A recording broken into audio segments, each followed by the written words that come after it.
तो भाई last lecture में हम लोगों ने एक क्वेश्चन छोड़ा था एंड में सॉल्व करने के लिए ना, उसमें तुमको हो सकता है क्वाड्रेटिक सॉल्व करनी पड़ी हो। किया लोगों ने क्वेश्चन? ये क्वेश्चन था, this was the question. Last lecture में हम लोगों ने पढ़ा था, काफी चीजें पढ़ ली थी। हम लोगों ने देखा था कि रिएक्शन क्वेश्चन का यूज करके हम इक्विलिब्रियम पे कॉन्सेंट्रेशन कैसे बता सकते हैं ना, ये सब हमने सीखा था लास्ट क्लास में।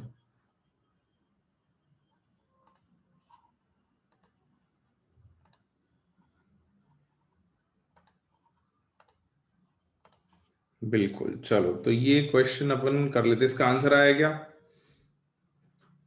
Did someone get to the answer?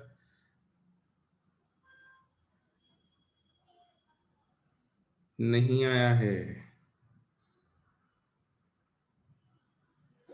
अच्छा, ठीक है, चलो करते हैं इसको सॉल्व। तो भाई ये क्वेश्चन मैं दिया था कि एक इक्विलिब्रियम प्रोसेस है N2O4 in equilibrium with 2NO2 at equilibrium conditions the concentration of all species was found to be 1 molar। तो बच्चों आपको केसी इस केस में नहीं दिया हुआ है, बट आप इसकी मदद से केसी निकाल सकते हो। कैन यू फाइंड द केसी? देखो मैंने लिख भी रखा है ऑलरेडी आप लोगों के लिए कि अगर इनिशियल इक्विलिब्रियम पे हर स्पीशीज की कॉन्सेंट्रेशन 1 मोलर है, if this is your concentration 1 molar and 1 molar, तो केसी हम डायरेक्टली बता सकते हैं, केसी की वैल्यू 1 आ जाएगी। ये आ जाएगा, ठीक है। अब इसके बाद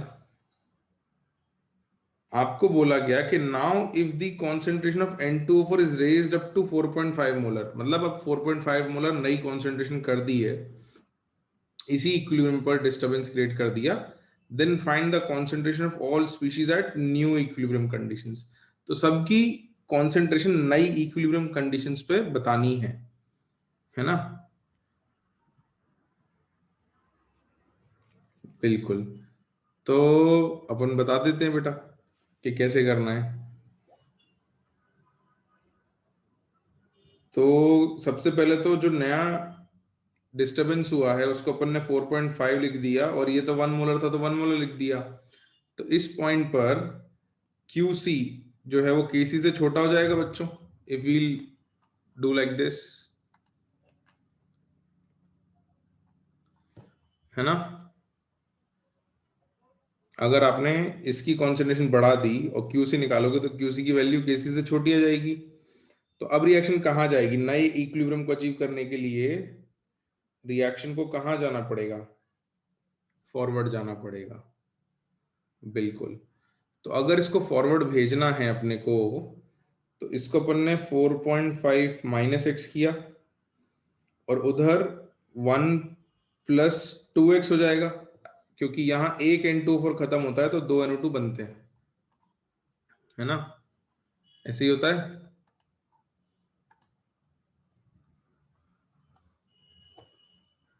तो ऑन कंज्यूमिंग 1 N2O4 2 NO2 और फॉर्म, तो अगर x N2O4 खत्म होगा तो 2x NO2 बन जाएगा। यहां तक किसी को कोई दिक्कत है?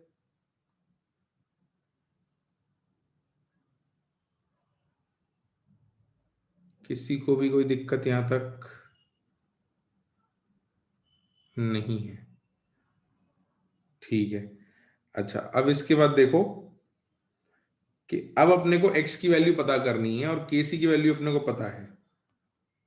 kc इज 1, वो नहीं बदलेगा since temperature is constant.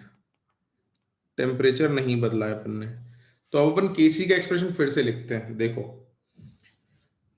Therefore concentration of NO2 का square upon concentration of N2O4 is equals to kc। इसको अपन अगर सॉल्व करें तो अब हो जाएगा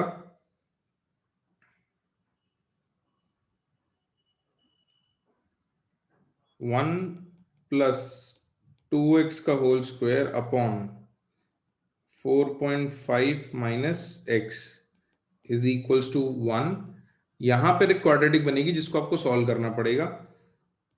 तो you'll have 1 a square plus b square plus 2ab, और 4.5 माइनस एक्स को अपन दूसरी तरफ ले जाते हैं, तो is equals to 4.5 minus x. इसको रीअरेंज करोगे तो तुमको मिल जाएगा 4x square plus 5x minus 3.5 is equals to 0। यही कंडीशन मिल जाएगी, हाँ या ना?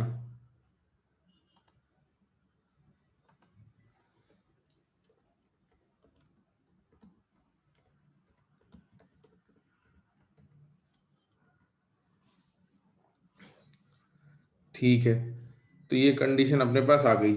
इस क्वाड्रेटिक को सॉल्व करने के लिए आप directly x is equals to -5 plus minus under root b square is 25 minus minus plus 4 × 4a × c का यूज कर लो। फैक्टर्स भी निकाल सकते हो, बट फैक्टर्स निकालने में आपको मेहनत ज्यादा लग जाएगी।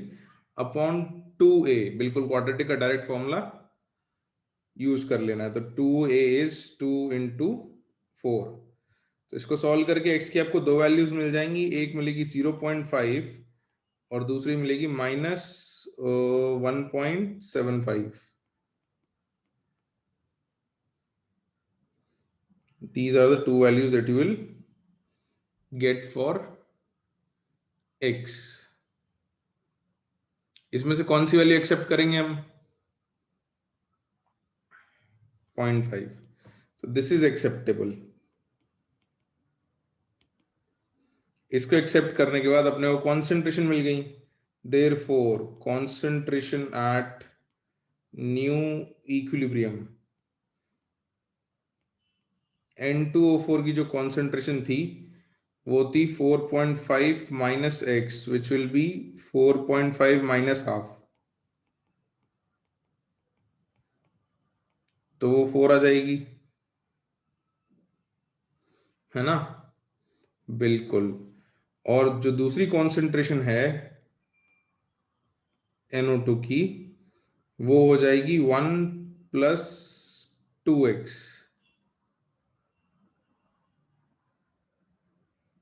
तो वो कितनी हो जाएगी?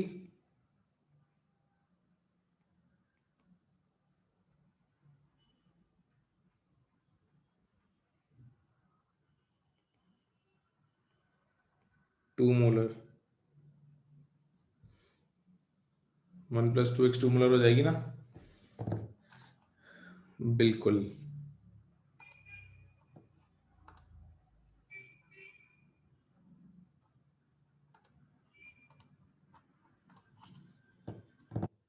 तो ये आपके आंसर्स हो जाएंगे। These will be your answers, right? तो क्वाड्रेटिक सॉल्व कर सकते हैं। बाकी थोड़ा सा कभी कभी एनालॉजी से काम जल्दी आसानी से हो जाएगा। एनालॉजी मतलब लॉजिक से कैसे, कि आपको रेशियो चाहिए था 1, है ना? तो आप 1 में कितनी वैल्यू ऐड करो, या 4.5 में से कितनी वैल्यू ऐड करो, सब्सट्रैक्ट करो, जिसका डबल ऊपर ऐड करने पे रेशियो 1 आ जाए। एक्चुअली मतलब इसी लॉजिक से मैंने तुमको डेटा दे दिया था कि भाई अगर मैं इसको 4.5 कर दूं और ये 1 है, तो मुझे ये चाहिए था कि अगर नीचे 4 आए तो ऊपर भी 4 आना चाहिए। तो 4 इज स्क्वायर ऑफ 2। ये बात समझ में आती है? तो ये 1 हो जाएगा। तो वो डायरेक्ट लॉजिक से कैसे कर सकते थे कि भाई ये नंबर ऐसे दिए थे तुमको कि 4.5 और 1 है, तो ये रेशियो 1 तब आएगा जब नीचे और ऊपर का नंबर सेम हो जाए। 1 प्लस 2x का होल स्क्वायर 4.5 माइनस एक्स। तो यहां से दिख जाता है कि अगर x आधा कर दें तो ये 4 हो जाएगा और ये 2 हो जाएगा, तो ये रेशियो 1 आ जाएगा। तो क्वाड्रेटिक सॉल्व कर सकते हैं। कभी कभी आपको ऐसे नंबर मिलेंगे जहां ये लॉजिक डायरेक्ट लग पाएगा, तो वो वैल्यू सेटिस्फाई हो जाती है। ठीक है, लिखा सबने? ओके। अच्छा, पूरा आंसर ना सही, यहां तक कितने लोगों ने किया था? ये अच्छे से लिखा किस किसने था? Good good. मतलब इसके बाद तो सिर्फ मैथमेटिकल सॉल्विंग है, इसको बस यहां तक लिखना अगर आपको आ गया, तो इसके आगे तो क्वाड्रेटिक सॉल्विंग है। बस बस ये लिखना सीखना है आपने को धीरे धीरे ओवर द टाइम। चलो, तो ये कंप्लीट कर लिया सब लोगों ने। हम इसके आगे बढ़ जाएं। Shall we move ahead? ठीक है, तो हम दो क्वेश्चंस और करते हैं। फिर हम डिग्री ऑफ डिसोसिएशन वगैरह कुछ पढ़ना शुरू करेंगे ना। तो लिखो question, write down another question, let's solve this.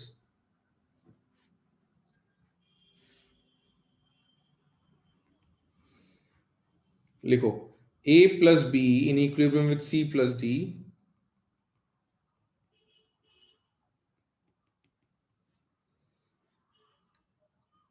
comma,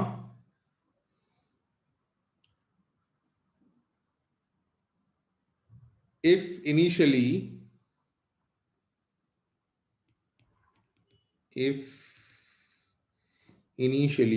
A and B are both taken in equal amounts,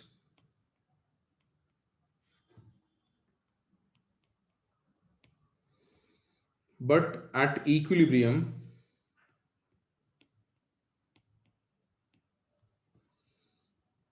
concentration of D will be twice of that of A.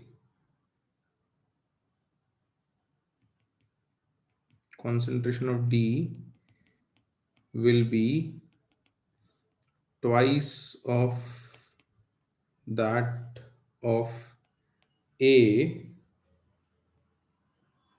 Then what will be the equilibrium constant for the reaction? Then what will be the equilibrium constant for the reaction? Your options are A 4, B 1 by 4, C 4 by 9 या फिर D 9 by 4। इसको solve करना है अपने को।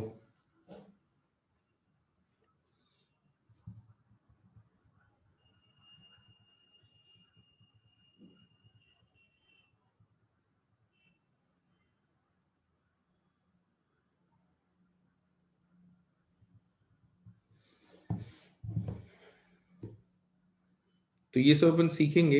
इसको मैंने इसलिए लिया है कि तुमको सिखाऊंगा मैं कि कैसे इसको करना है। बट अभी तक जो सीखा उसका यूज करो। इनिशियल कॉन्सेंट्रेशन सेम बोली है, तो कितनी है ये दी नहीं है। वैसे तो आप 1 भी अज्यूम कर सकते हो, जब आपको इंडिपेंडेंस दे दी जाए कि कुछ भी अज्यूम कर सकते हो तो आप उसको अपने हिसाब से अच्छा नंबर ले सकते हो। इसको सॉल्व हम लेकिन जनरल मान के करेंगे, है ना। लेट्स से तुम इनिशियल कॉन्सेंट्रेशन ए मान लेना, स्मॉल ए। तो कोशिश करो इसको सॉल्व करके तुम बता सकते हो क्या।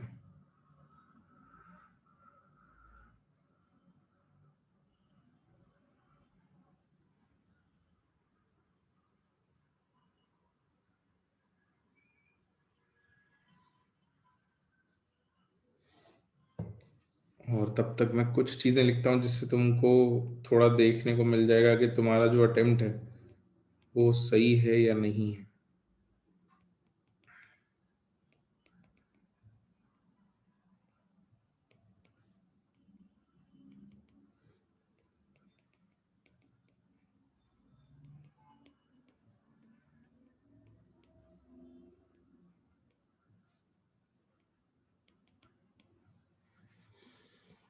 तो क्या हम ए और एक्स में रिलेशन ला सकते हैं? Can we give the value of x in terms of A? तो करो। एक्स और ए में रिलेशन लाके इक्विलिब्रियम पे कॉन्सेंट्रेशन सारी की सारी ए के टर्म्स में कैसे लिखेंगे ये बता दो।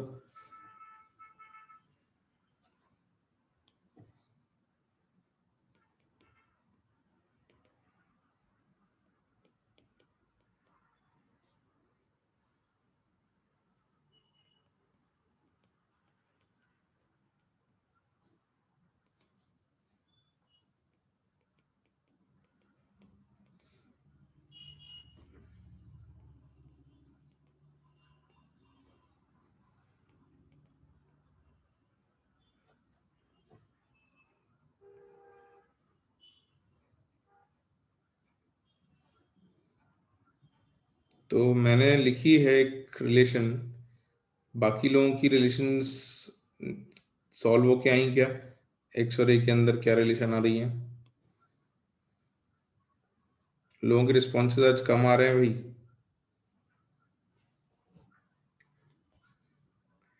अच्छा, करो करो करो, सॉल्व कर लो।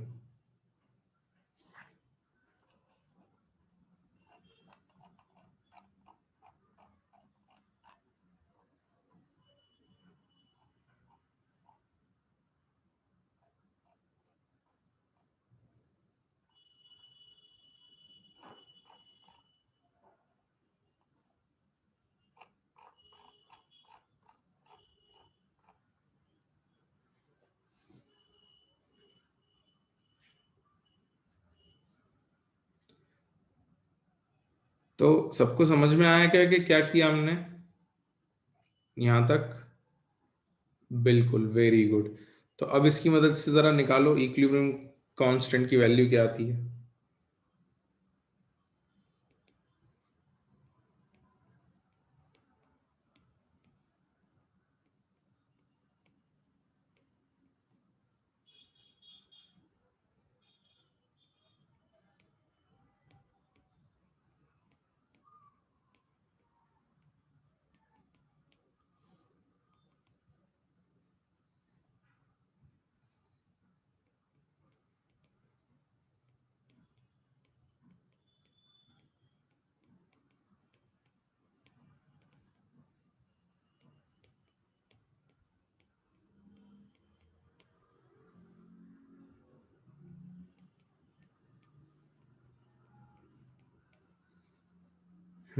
करो उसको सॉल्व अच्छे से।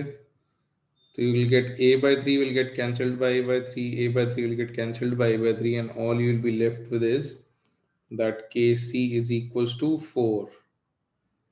ये वैल्यू आ रही है।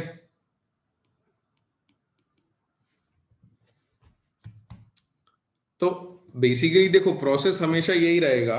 बेसिक आउटलाइन कि आप इनिशियल कॉन्सेंट्रेशन लिखो, इक्विलिब्रियम पे लिखो, और इसके आगे फिर आप जो भी कंडीशन दी जाए उसको अप्लाई कर दो, तो अपना सॉल्यूशन इस तरीके से आ जाता है। This is how you need to do this. तो ऐसे और भी कुछ क्वेश्चंस करते हैं अपन लोग, है ना।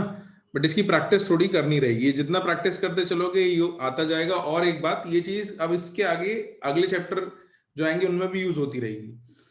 जैसे आपका आयनिक इक्विलिब्रियम आएगा, उसमें भी यूज होगी।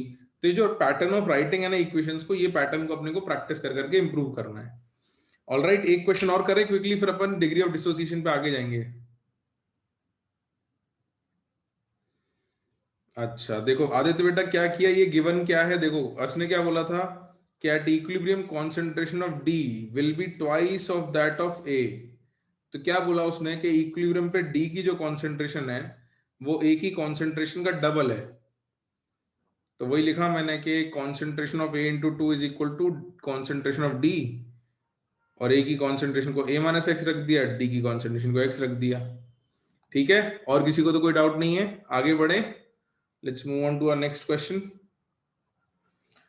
ठीक है, let's get on to the next question. लिखो क्वेश्चन फॉर द रिएक्शन। तुमको एक रिएक्शन दे रखी है,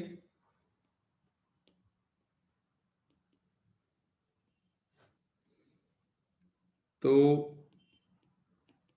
H2 गैसेस, या रुको रिएक्शन चेंज कर लेते हैं अपन।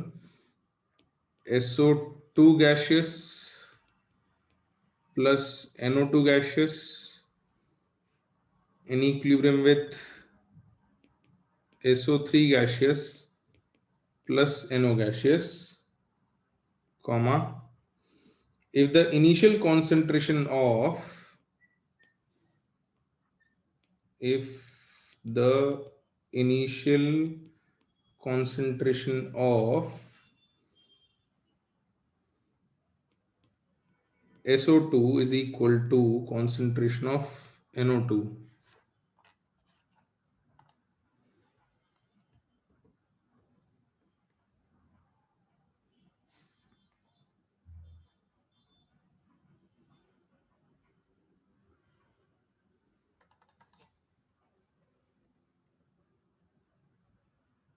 initial concentration of SO2 is equal to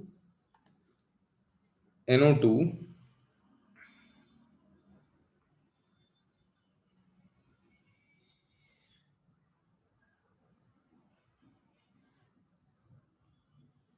and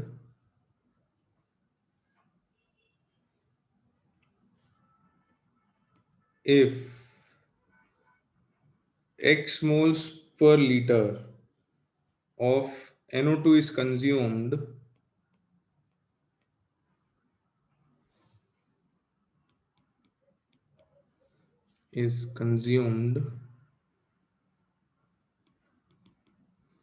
while reaching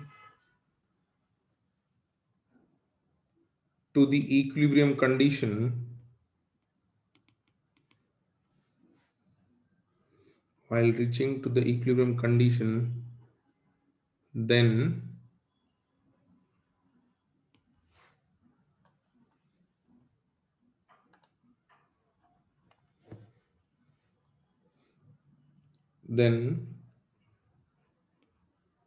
the correct expression of Kp is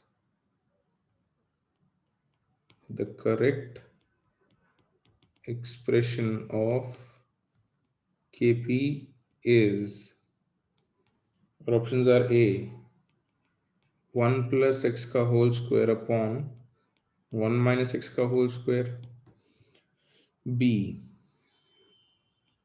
x square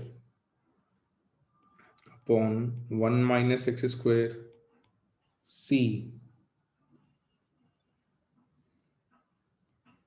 x square upon 2 plus x का whole square, या फिर D x square upon 1 minus x का whole square।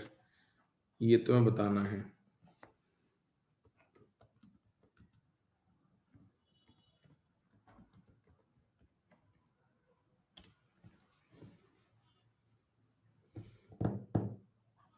ठीक है परना बेटा, बिल्कुल ठीक है।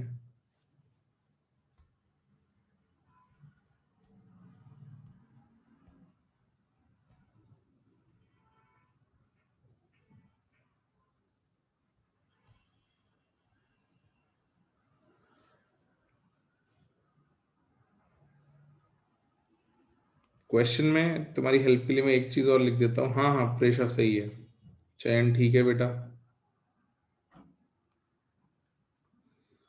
Just one thing, take initial concentration of SO2 equal to NO2 is equal to unity।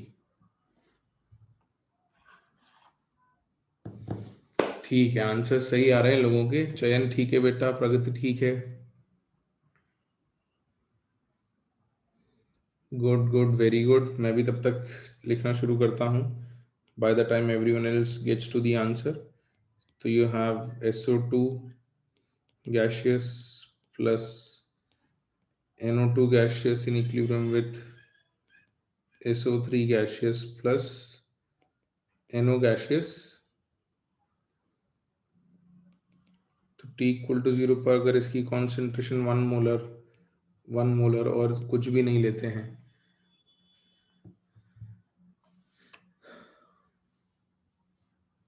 बिल्कुल सुजल सही है, बिल्कुल इट्स करेक्ट।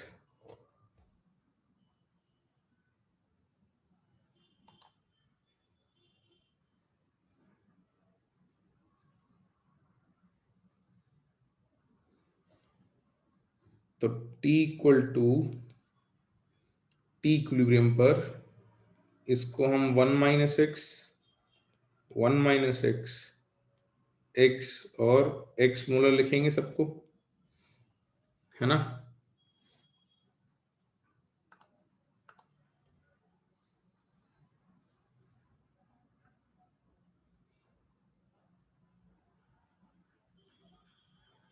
बिल्कुल। तो अब बस इसको सॉल्व कर देते हैं। -x इसलिए क्योंकि क्वेश्चन ने ये बोला था कि इक्विलिब्रियम आने तक आप x moles per litre consume कर रहे हो। Therefore,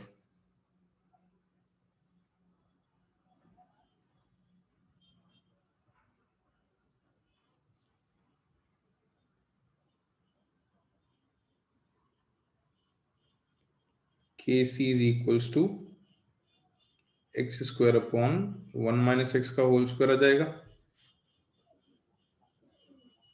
यही आएगा। हाँ या ना? बट ये तो Kc आया, आपने से पूछा तो Kp था बेटा,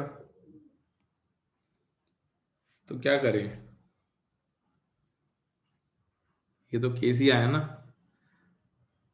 तो क्या करें? Kp पूछा है। हाँ तन्वी बेटा, डन, ऑलरेडी डन दैट, कर दिया बेटा।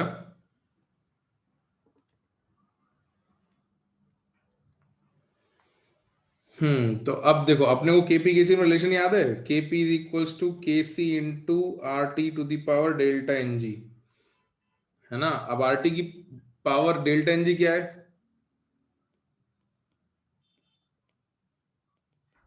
0 है ना? रिएक्टेंट और प्रोडक्ट में मोल्स बराबर है। Therefore Kp is equals to Kc is equals to x square upon 1 minus x का होल स्क्वायर, है ना? तो निकाला तो अपन ने केसी का एक्सप्रेशन था, बट हमने पढ़ा था कि केपी केसी के एक्सप्रेशन में रिलेशन हमको पता थी, तो केसी के एक्सप्रेशन से हमने केपी का एक्सप्रेशन भी निकाल लिया। ठीक है, तो मुझे पता है कि काफी लोगों ने यहाँ पे आंसर मार्क कर दिया होगा, है ना? ये स्टेप शायद नहीं ध्यान दिया हो, बट आगे से याद रखेंगे अपन कि क्वेश्चन में क्या पूछा है वो भूलना नहीं है। एक्सप्रेशन आ गया, ऑप्शन दिख गया, तो अपन ने मार्क कर दिया कि सर ये एक्सप्रेशन आ गया, ये ऑप्शन हो गया, मार्क कर दिया। लेकिन आरटी की पावर देखना तो पड़ेगा ना आइडियली। अभी यहाँ तो 0 हो रहा था, अगर नहीं होता तो फिर कुछ और ऑप्शन आता। राइट? सबको क्लियर है? सबको क्लियर है बिल्कुल अच्छे से? ठीक है, तो अपन डिग्री ऑफ डिसोसिएशन समझते हैं, और उससे केपी का एक्सप्रेशन कैसे लिखते हैं वो भी सीखेंगे, है ना? बिल्कुल आदित्य। तो अब एक काम करो, नेक्स्ट हेडिंग लिखो, degree of dissociation. Write down your next heading, degree of dissociation.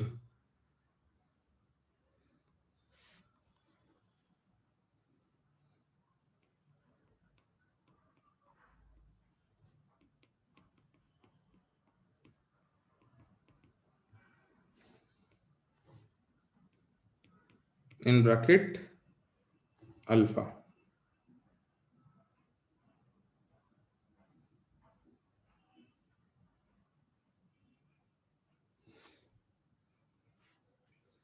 Degree of dissociation in bracket alpha. तो उसमें लिखो, degree of dissociation is the fraction of one mole dissociated into products. इसका मतलब क्या है वो भी मैं समझाता हूं। Degree of dissociation is the fraction of one mole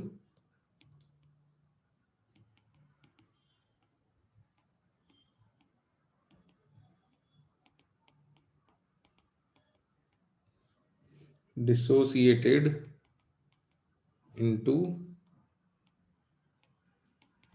products. Therefore, alpha is equal to number of moles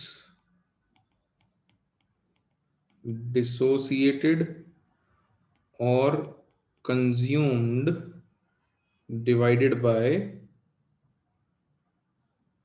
initial number of moles taken. Initial number of moles taken. इसको कैसे सॉल्व करेंगे वो अपन सीखते हैं, अभी तो अपन ने डिफाइन किया है, but we learn how to solve this. इसको कहते हैं डिग्री ऑफ डिसोसिएशन। अच्छा, कभी परसेंटेज ऑफ डिसोसिएशन पूछ लिया जाए तो क्या करेंगे? अगर इस चीज का परसेंटेज पूछ लिया जाए तो मल्टीप्लाई बाय 100, बिल्कुल सही बात है। तो percentage dissociation is equals to alpha into 100, which is moles dissociated upon moles taken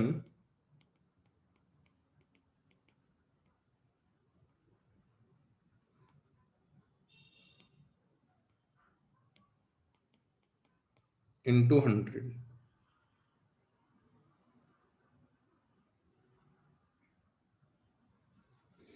moles dissociated upon moles taken into 100। अब इसको यूज कैसे करना है वो अपन समझते हैं एक जनरल एग्जांपल के थ्रू। एग्जांपल, कोई एक मॉलिक्यूल है एन और ये टूट रहा है इंडिविजुअल एटम्स में, तो n times of A atoms आपको मिल जाएंगे। ऐसे ही होगा ना, जैसे H2 हुआ तो 2H में टूटेगा, O3 हुआ तो 3O में टूटेगा। अगर इंडिविजुअल एटम्स में तोड़ रहा है, P4 होगा तो 4P में टूटेगा। ऐसे ही होगा ना? हाँ या ना? बिल्कुल। तो अब अपन ने एक्स वाले मेथड से लिखना सीखा है। अभी अपने को पता है कि टी इक्वल टू 0 पे अगर किसी चीज के मोल्स पता हो, कि अगर टी इक्वल टू 0 पे इसके ए मोल्स थे, इसके कुछ भी नहीं थे, तो T equal to T equilibrium पे हम लिखते थे कि ए में से एक्स खत्म हुआ, तो प्रोडक्ट कितना बनेगा भाई? देख के बताना, लॉजिकली, स्टोइशियोमेट्री सोचने के बाद, जल्दबाजी में गलत आंसर नहीं देना है ना? गुड, सही है प्रेशर बेटा। बाकी लोगों के भी आंसर्स चाहिए मेरे को, I want answers from others as well. बताओ भाई, एक ए से कितने, एक ए एन से कितने ए बनते हैं? How many? एक से कितने बन रहे हैं? कितने बन रहे हैं? एन। तो एक्स से कितने बनेंगे? N x, x into n, बिल्कुल सही बात है। N times of x, these are moles. अब अपने को अल्फा लिखना है, तो क्या लिखा आपने? अल्फा को क्या डिफाइन किया था कि alpha is moles dissociated upon initially moles taken, यही लिखा था ना? हर्ष बेटा, एन माइनस एक्स क्यों नहीं लिया? क्योंकि इनिशियल मोल्स तो ए थे, तो ए में से अगर एक्स मोल खत्म हुए तो ये बनेगा कितना, ये देखना है ना, है ना?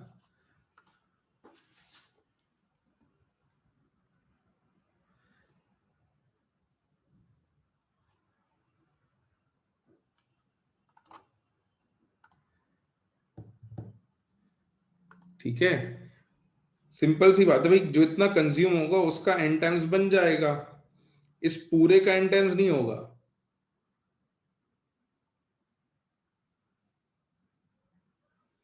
है ना? ये नहीं होगा कि ये ए था तो एन ए ऐसे ऐसे लिख सकते हो, लेकिन इसका मतलब क्या होता है कि पूरा खत्म हो गया तब एन ए आता है बेटा। ये बचा हुआ है उसका अमाउंट नहीं होता कि ये बचा इतना है तो n times of A minus x नहीं होगा ये, है ना? बात समझ आ रही है? जितना खत्म होता है, जितना रिएक्ट करता है, उसका एन टाइम्स होता है। ये सबको क्लियर है? ठीक है। अच्छा, अभी अल्फा की बात हम कर रहे थे। अल्फा हमने लिखा था number of moles dissociated upon initial number of moles. तो ए एन के कितने मोल्स डिसोसिएट हुए और कितने थे ओरिजिनली? कितने टूटे, कितने थे? एक्स डिसोसिएट हो गए और थे कितने? ए। तो अगर आप अल्फा को लिखोगे तो ये एक्स बाय ए आ जाएगा। तो यहां से आपको मिल जाएगा x is equals to A alpha है, ये एक्सप्रेशन मिल जाएगा। तो एक्स की जगह हम ए अल्फा रख सकते हैं। अभी मैं ऐसे रख के बता रहा हूं, बट आगे चल के हम ऐसे नहीं निकाला करेंगे ना, हम उल्टा करेंगे, हम अल्फा से एक्स निकाला करेंगे आगे चल के, मैं सिखाऊंगा अभी आपको। तो अल्फा का मतलब भी अभी आपको क्लियर हो जाएगा। तो इसको मैं लिखता हूं ए माइनस ए अल्फा, एक्स को मैंने ए अल्फा रख दिया, इसमें से ए कॉमन ले लूंगा तो 1 माइनस अल्फा हो जाएगा ये। तो n times of A alpha और n times of A alpha लिख सकते हैं। तो यहां से देखो अल्फा का मतलब क्लियर होगा आपको कि हर एक मोल में से जितना खत्म होता है वो अल्फा होता है। Actually degree of dissociation is पर मोल पे कितना कंजम्पशन हो गया। तो अगर एक में से अल्फा टूटता है, सुनना इस बात को, अगर एक में से अल्फा टूट रहा है तो ए में से कितना टूटेगा?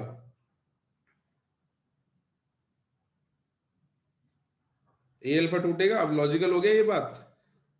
तो अब अपन उल्टा लिखा करेंगे, मतलब अभी तो हमने एक्स से ये लिखा और इससे ये लिखा, आगे चल के हम डायरेक्ट कैसे लिखेंगे सुनना, कि अगर ये एक है और ये एक में से अगर अल्फा टूटता है तो ए में से ए अल्फा टूटेगा, ये लिख पाएंगे आगे चल के? सबको समझ में आ रही है बात? तो अल्फा का मीनिंग क्या है कि पर मोल जितना डिसोसिएट होता है उसको अल्फा कहते हैं। तो अगर एक मोल पे अल्फा टूटता है तो जितने भी मोल्स उससे मल्टीप्लाई कर दो तो टोटल कितना टूटेगा ये पता चल जाएगा, और इसका n टाइम्स आपका प्रोडक्ट आ गया है ना। इस पे मैं क्वेश्चंस करवाता हूं भी, बट समझ में आ रही है बात सबको यहां तक? बिल्कुल, तो यहां तक लिख लो भाई सब लोग, राइट इट डाउन। इस पर कुछ क्वेश्चंस करते हैं, फिर इसको आगे और भी जगह अप्लाई करेंगे अपन।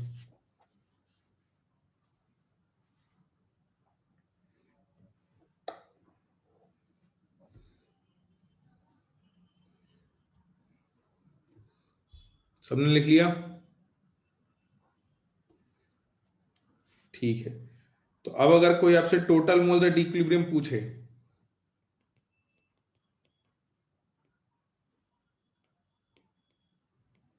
इन टर्म्स ऑफ ए और ए अल्फा, अल्फा निकालने का फायदा प्रेशर बेटा भी आएगा आगे क्वेश्चंस में। क्या होता है एक्चुअली, डिग्री ऑफ डिसोसिएशन अपने से पूछा जाता है या दिया रहता है, तो उसका यूज करेंगे आगे चल के काफी चीजों में अपन, है ना। उससे पता चलेगा कि रिएक्शन कितनी आगे गई।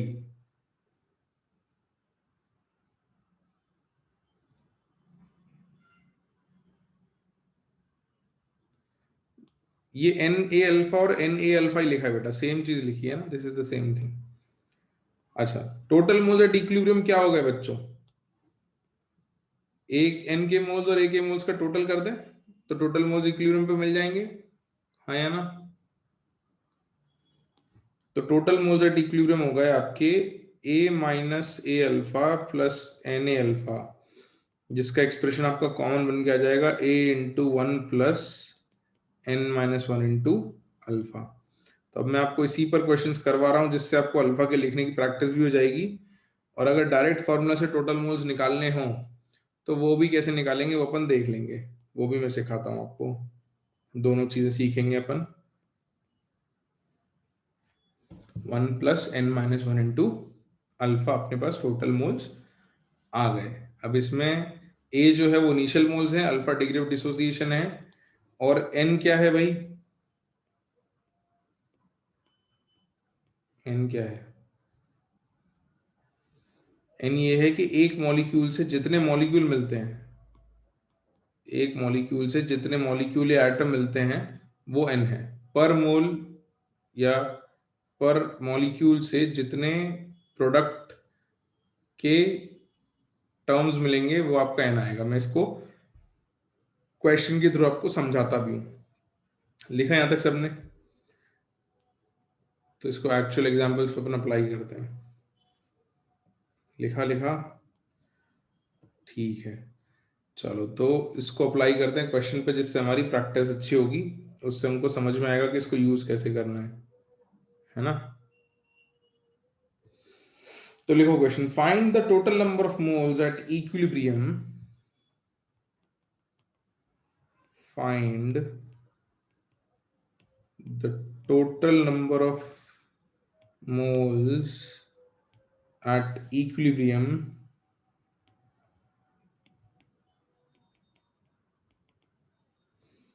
in the following cases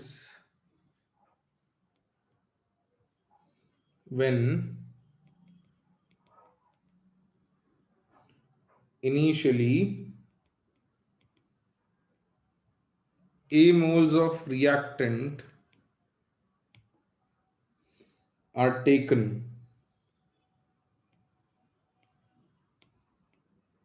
and degree of dissociation is alpha। मैं कुछ रिएक्शंस दे रहा हूं तुम लोगों को। PCl5 in equilibrium with PCl3 plus Cl2, all are gases। Second,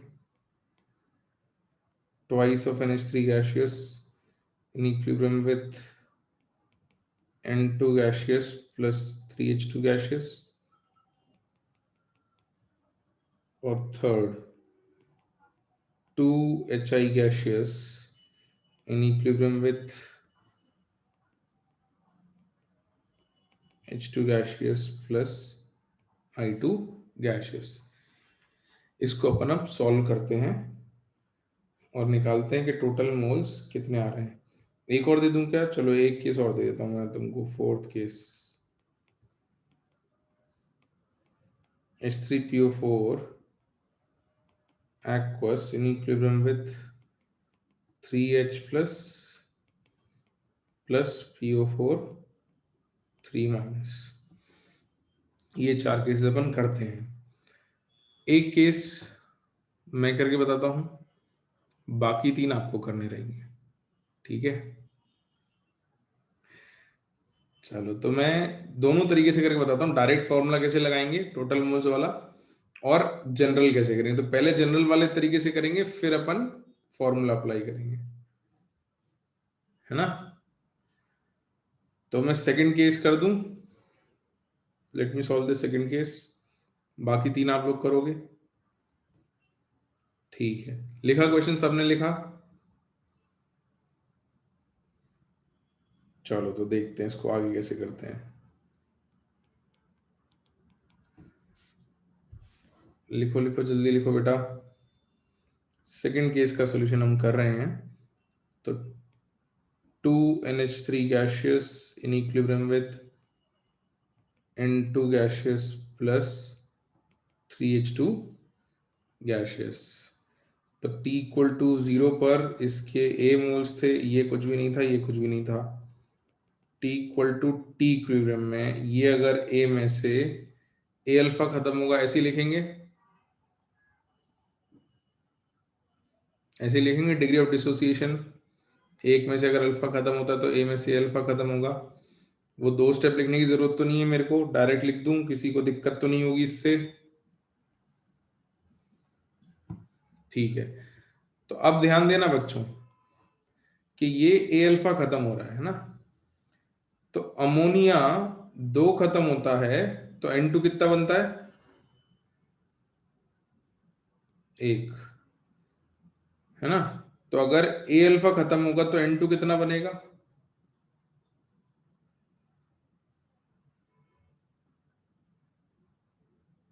2 से 1 बनता है। तो अगर ये 2 से 1 बनता है तो 1 से कितना बनेगा? हाफ। तो ए अल्फा खत्म होने पे कितना बनेगा? ए अल्फा बाय 2 बनेगा। तो ये बनेगा ए अल्फा बाय 2। अब यही लॉजिक लगा के तुम मुझे इसका आंसर बताओ कि अगर ये 2 खत्म होता है तो ये कितना बनता है? 3। तो एक NH3 से H2 कितने बनेंगे भाई? 3/2। तो अगर ये ए अल्फा खत्म हुआ तो ये बन जाएगा कितने टाइम्स ए अल्फा? 3/2 ए अल्फा। ये बात समझ में आई? बिल्कुल। तो ये बनेगा 3/2 ए अल्फा। अब अपन टोटल मोल्स लिख देते हैं। Total moles is equals to A minus A alpha तो अमोनिया के, plus A alpha by 2 N2 के plus 3 A alpha by 2 H2 के। तो टोटल कितने आ रहे हैं भाई?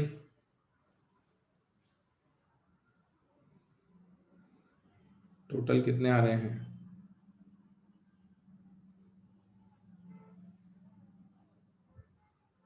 करो जरा इसको सॉल्व।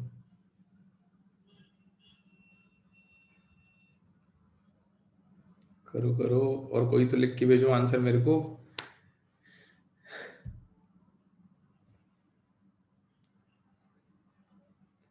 हर्ष माइनस आएंगे कि प्लस आएंगे, देख जरा। A plus A alpha, a plus A alpha आ जाएंगे।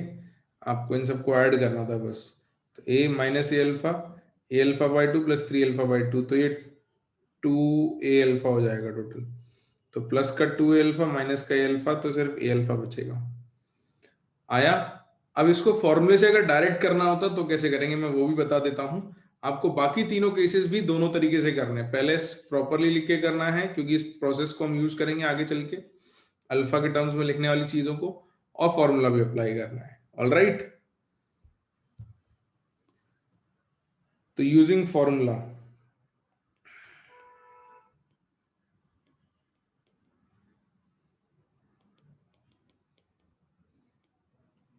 Total moles is equals to A into 1 प्लस n-1 इंटू अल्फा, यही फॉर्मूला है अपना। अब इसमें A ऑलरेडी, अल्फा ऑलरेडी, आपको सिर्फ क्या निकालना है, क्या पता करना है, सिर्फ किसकी वैल्यू चाहिए, n की, है ना, n की वैल्यू चाहिए। तो क्या कहा था मैंने n आपको कि एक रिएक्टेंट से कितने प्रोडक्ट बनते, यही n था अपना, एक रिएक्टेंट से कितने प्रोडक्ट बनते हैं, ये n था। तो ये कैसे निकलेगा, देखो, दो NH3 से एक N2 और तीन H2 बन रहे हैं, तो दो रिएक्टेंट से कितने प्रोडक्ट बन रहे हैं भाई, चार। तो एक रिएक्टेंट से कितने बनेंगे, अगर दो से चार बन रहे हैं तो एक से कितने बनेंगे, दो। देयरफॉर n की वैल्यू क्या रखनी है, टू, उठा के रख दो।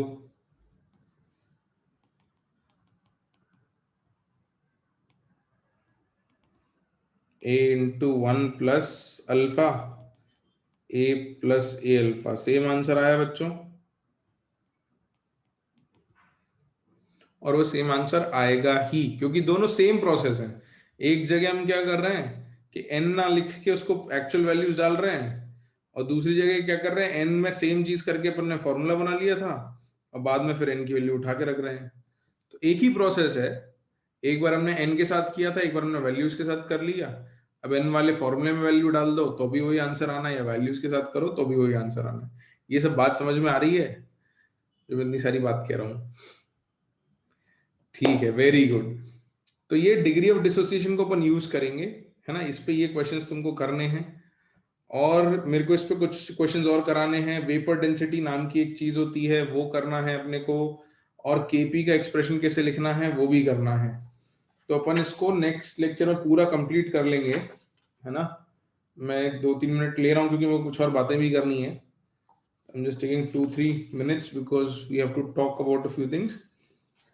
तो थ्योरी आज की यहाँ रोक लें,